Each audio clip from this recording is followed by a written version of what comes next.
Guys, this is Taylor, the real estate investor, coming at you guys with another video, and today's video is going to be about the actual house hunting process.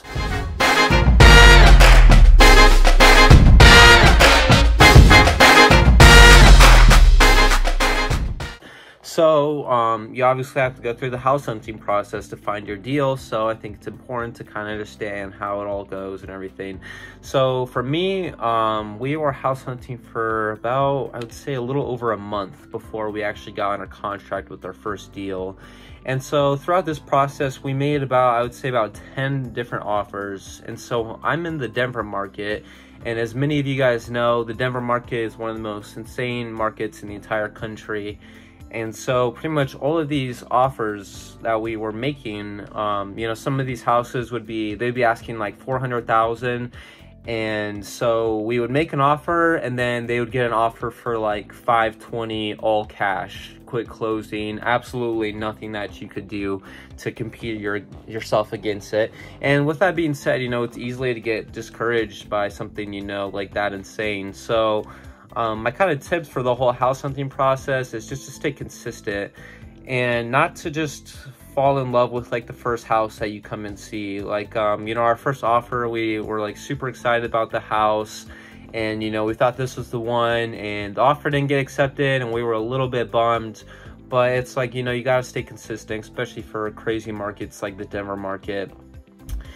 And just because you went and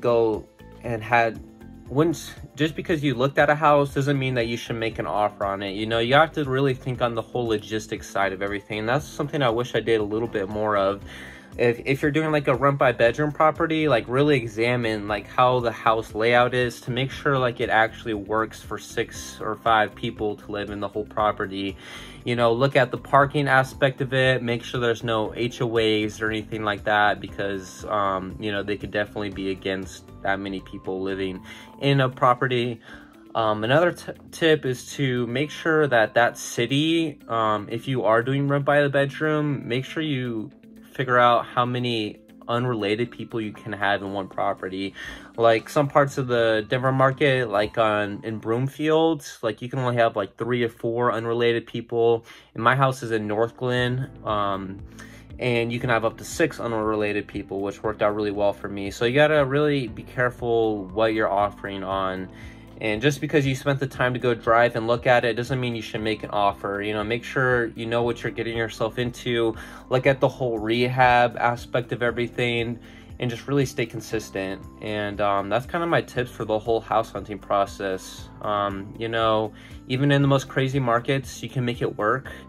And that's today's video, guys. I hope this was somewhat helpful, and I'll see you guys in the next one.